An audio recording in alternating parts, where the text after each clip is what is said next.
Okay, so I don't usually do something like this, not really into making off-the-cuff unscripted videos or even videos like this at all. It's just, I have seen so many people who, maybe not exactly stupid, but just ill-informed and not willing to do any kind of research or critical thought. People who are against Trump's tariffs, but also at the same time, they're against corporate billionaires and just billionaires in general getting a leg up. It's like people who are protesting locks on doors but are against like home invasions. Like, it doesn't make any sense. So like with the tariffs, what exactly is going on? Like, the normal system that we would have is we have a nation that produces its own products. It then distributes those products to the citizens of that nation, and the companies that are producing that product, they get paid for it, and the ones who are working for that company, within the citizenship, are getting paid for it. So a product is getting distributed to the people who need it. You got companies that are making money, able to continue doing this, and you've got citizens who are working for those companies that are making money and having jobs to be able to do that. And that's fine. But now what happens when you add other nations? You've got ones that are doing the same thing, and you're like, oh, shit, we have a whole other market that we could export our products to. We have all of these other potential buyers. And, that can be a good thing, but it can also be a bad thing, because then you've got other nations that are selling to us. So now we are importing goods from other nations, and we are less incentivized then to produce those goods in our country. So what happens is then that we are producing those less here. There's less people who are working for those companies then, because those companies aren't producing anymore. So we have less jobs in our nation, because it's like people who would rather order from DoorDash instead of making their own food. And mind you, people who do this, they spend a lot more on DoorDash than they do on getting their own food and making it, just because they are saving themselves the trouble of having to prepare it. A lot of people are willing to do that. But now, the system that we have here is that we have other nations that are charging us upwards of 25% or more in order for us to export our product to them.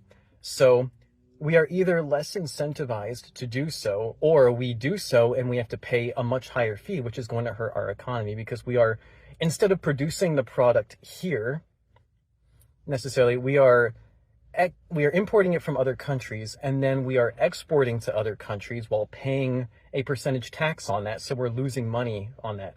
Or what this incentivizes is for the owners of these corporations in our country, they open up shops in other nations, because then they don't have to pay those tariffs. The thing is, though, that when you open up shops in other countries, who are the ones that work for those shops? The citizens of those countries. So you have like say in China, for instance, you've got a lot of different shops in China, and they're opening up under owners here in the US. And the citizens of that country are finding work because those companies are opening up and they're working for them. Meanwhile, the owner of the company here in the US is still making all of that money because they're the owner of the company. It doesn't matter where the company is open. So yeah, when we are getting charged all these extra high tariffs, what happens is either, if we want to sell to another country, to export out, get more money, we actually lose a lot more, or we just are incentivized to open up companies in other countries so that citizens here lose out on job opportunities. And to make it a little bit more crystal clear, we borrow money from Chinese peasants to buy the things those Chinese peasants manufacture. That is not a recipe for economic prosperity. It's not a recipe for low prices, and it's not a recipe for exactly. Yeah, and it's not like it's not beneficial for an average person here in the U.S. if they can't get a job. On the flip side, when you impose tariffs onto other countries and do the same thing to them, what happens then is that if they do export their product to us, so we're importing, which still, again, we're not producing the product here when we do that, but we are getting more money for it, so that does help our economy. Or the bigger benefit to that is that these countries are then similarly incentivized to open up shops in our country, because when they do that, they will still get the money ultimately as the company owner, but in order to be able to work in any company here in the US, you have to be a citizen.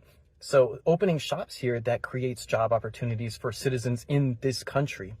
So we have more job opportunities, we're making more money, and the company owners from those other countries, they also benefit as well. There's no reason why they wouldn't do that.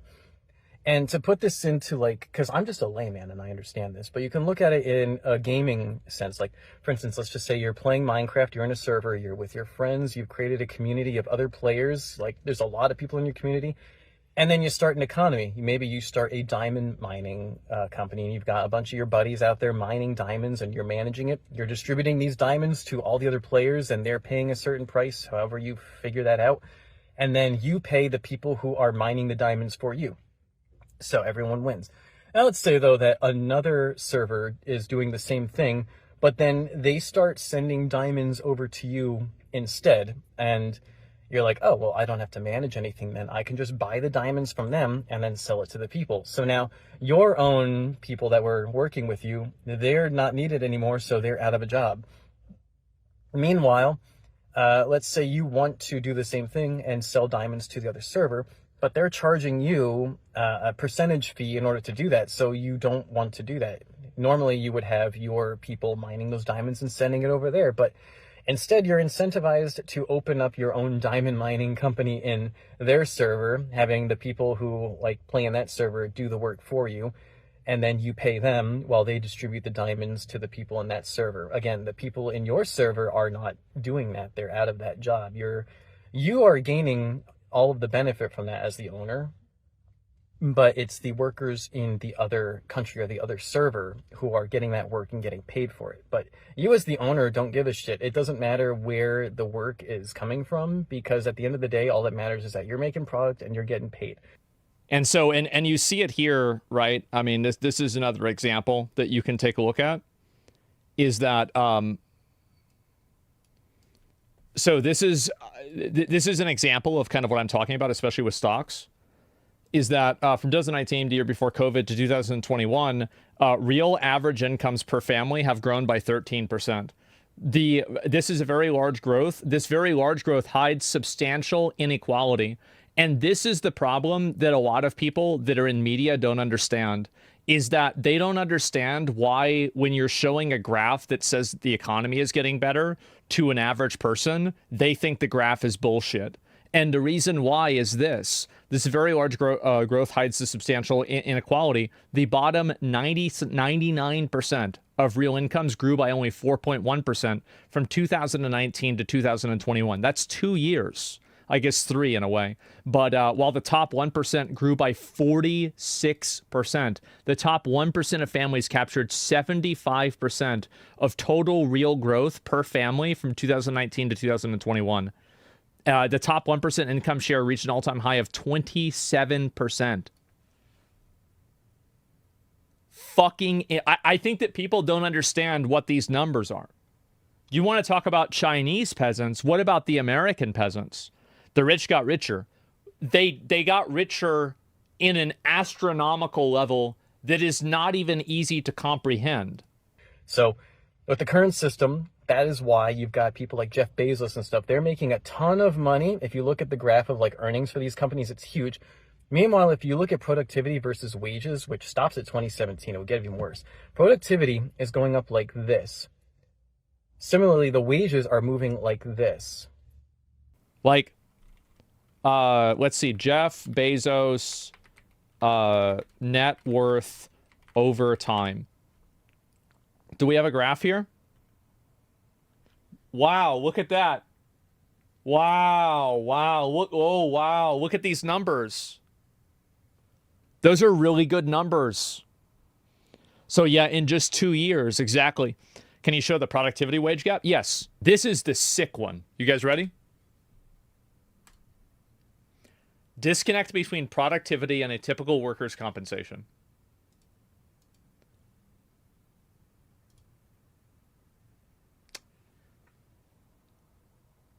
And keep in mind, this is stopping at 2017. This is why people want to burn down the system. This is the reason. That is why the average American citizen who understands this, that's why they're pissed at the current system. That's why they voted for Trump. That's why they're fine with these tariffs. They don't give a shit if the stock market crashes, because that doesn't benefit us for the stocks to be going, to be doing well. In fact, people were saying, oh, the reason why these prices are down is because the stock is down. Well, that's good. The prices are down for us. I don't have any shares in that. I'm not one of the top 1% who cares about that. We care more about how much it costs to pay for rent, how much it costs to buy a house, how much it costs for car insurance, all of these other things that matter a lot more. And that's why this is going to help American people, and it's going to hurt, the ones it's going to hurt the most are the top 1%, the people that have, the company owners, like I said, are the people that own these stocks.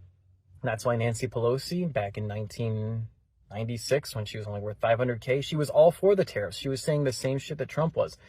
Now that she's worth $150 million, she's completely against it. I do just want to point out one thing, that the president, everybody in Washington, whether they want to admit it or not, knows that this president is right when it comes to tariffs and when it comes to trade. In fact, Democrats have long said that the United States of America has been ripped off by the countries around the world. They just don't want to admit it now because it's President Trump who is saying that. In June of 1996, Nancy Pelosi spoke on the House floor. She urged her colleagues at the time to fight against the status quo trade policies that had contributed to America's trade deficit with China.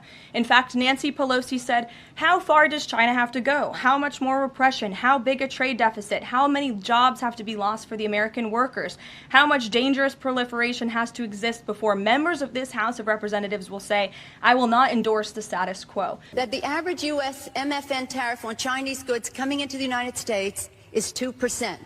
Whereas the average Chinese MFN tariff on U.S. goods going into China is 35%. Is that reciprocal? In terms of jobs, this is the biggest and cruelest hoax of all. The China trade supports 170,000 jobs in the United States, 170,000 jobs, whereas our imports from China support 10 million jobs at least. The fact is that U.S.-China trade is a job loser.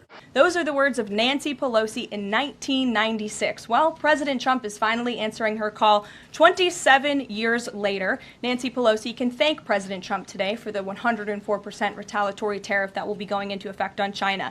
If you look back, Obama said the same thing, too. He was talking about tariffs and how, we were in a bad position. We had a tire case in which they were flooding us with cheap domestic tires or cheap Chinese tires. And we put a stop to it, and as a consequence, saved jobs throughout America. I have to say that Governor Romney criticized me for being too tough in that tire case. Said this wouldn't be good for American workers and that it would be protectionist. But I tell you, those workers don't feel that way. They feel as if they had finally an administration who was going to take this issue seriously. Now that Trump is actually doing it, he's against that. Bernie Sanders did the same thing. Further, what they have said is that we need to not worry about manufacturing in America because what we should establish is a policy of unfettered free trade. We don't need tariffs. What we need is to allow corporate America the freedom to throw American workers out on the street, people who are making 15, 20, 25 bucks an hour, health care, pensions, throw them out on the street because somehow, Madam President, we are going to create wealth in America and good paying jobs in America as we shut down plants. We move to China, corporations there pay workers 20, 30 cents an hour, and we bring the product back into this country. And anyone who goes shopping in a mall knows how difficult it is today to find the product made in America. And if you look at Trump back in 1988, back about 40 years, yeah, he was talking about this very same thing. So anyone who says Trump doesn't know what he's doing, he's been talking about this for 40 years. We let Japan come in and dump everything right into our markets and everything. It's not free trade. If you ever go to Japan right now and try to sell something, forget about it, Oprah. Just forget about it. It's almost impossible. They don't have laws against it. They just make it impossible. They come over here, they sell their cars, their VCRs, they knock the hell out of our companies. And hey, I have tremendous respect for the Japanese people. I mean, you can respect somebody that's beating the hell out of you, but they are beating the hell out of this country. Kuwait, they live like kings. The poorest person in Kuwait, they live like kings. And yet they're not paying. We make it possible for them to sell their oil. Why aren't they paying us 25% of what they're making? It's a joke. And I think I laid it out pretty well to you exactly what's going on and why that this is a good thing.